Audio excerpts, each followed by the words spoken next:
A river cuts through rock not because of its power, but because of its persistence. Jim Watkins. ஆறு மலையை குடைந்து செல்லுது இல்லையா, அதுக்கு இருக்கிற அந்த ஆற்றுக்கு இருக்கிற பவர்னால கிடையாது, அதோடைய விடாமுயற்சியினால தான் ஒரு ஆறு மலையை குடைந்து செல்கிறது.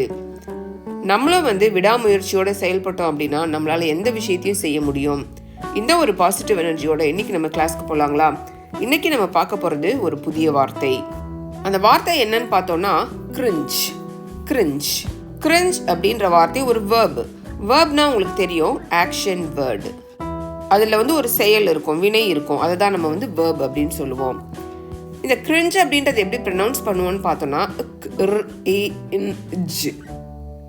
கிரிஞ்ச் அப்படின்னு நம்ம சொல்லணும். கிரிஞ்ச் ஜியோடைய சவுண்ட் இங்க கிரிஞ்ச். இப்போ நம்ம இந்த கிரிஞ்ச் அப்படின்ற வார்த்தைக்கு மீனிங் என்னன்னு பார்க்கலாம். பாருங்க, to move back or away from somebody because you are afraid. யாரையாவது பார்த்து நம்ம ஒரு ஸ்டெப் பின்னாடி போவோம், இல்லைன்னா தூரமாக ஓடிடுவோம் இல்லையா, பயத்தினால. ஒருவரை பார்த்து பயத்தினாலேயோ அச்சத்தினாலேயோ பின்னோக்கி செல்லுதல், நகர்ந்து செல்லுதல், அதுதான் நம்ம கிரிஞ்ச் அப்படின்னு சொல்லலாம். கிரிஞ்ச் அப்படின்ற வார்த்தைக்கு இன்னொரு மீனிங் இருக்கு. To feel ashamed or embarrassed by what someone else is doing or saying.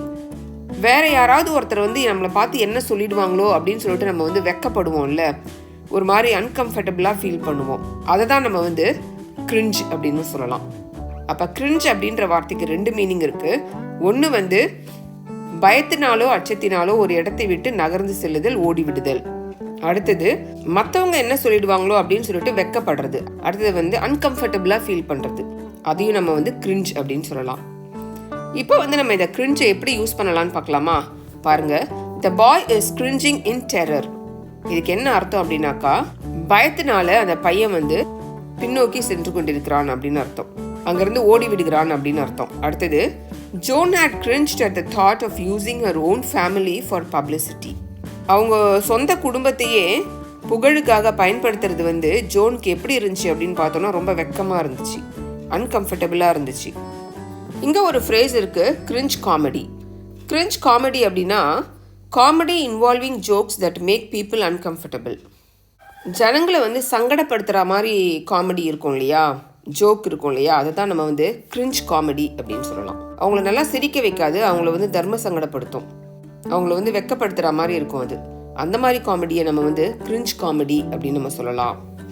இவ்வளோ நேரம் நம்ம கிரிஞ்ச் அப்படின்ற வார்த்தையை எப்படி உச்சரிக்கலாம், அதுக்கு மீனிங் என்ன, அதை எப்படி நம்ம சென்டென்ஸில் யூஸ் பண்ணலாம் அப்படின்னு பார்த்தோம். என்ன வியூவர்ஸ், இந்த வீடியோ உங்களுக்கு பிடிச்சிருக்கா? இந்த வீடியோ உங்களுக்கு பிடிச்சிருந்துச்சுன்னா லைக் பண்ணுங்கள், உங்கள் ஃப்ரெண்ட்ஸ்க்கு இதை ஷேர் பண்ணுங்கள். இந்த வீடியோ இன்ஃபர்மேட்டிவாக இருக்குது நீங்கள் நினச்சிங்கன்னா நம்ம சேனலை சப்ஸ்கிரைப் பண்ணுங்கள், அப்படியே பக்கத்தில் இருக்க பெல் ஐக்கானை ப்ரெஸ் பண்ணுங்கள். அப்போ தான் நாங்கள் போடுற வீடியோஸ் டெய்லி நோட்டிஃபிகேஷனில் உங்களுக்கு சேரும். மறந்துடாதீங்க வியூவர்ஸ், ப்ராக்டிஸ் மேக்ஸ் பர்ஃபெக்ட். இங்கிலீஷில் பேசணுன்னாலும் இங்கிலீஷ் கிராமரை கற்றுக்கணுன்னாலும் ப்ராக்டிஸ் ரொம்ப ரொம்ப முக்கியம். இந்த வீடியோவை பார்க்குறதோடு நிறுத்திடாதீங்க. இதில் நம்ம யூஸ் பண்ணியிருக்கிற இந்த கிரிஞ்ச் அப்படின்ற இந்த வார்த்தையை நீங்கள் தேவையான இடத்துல சரியான முறையில் பயன்படுத்துங்க.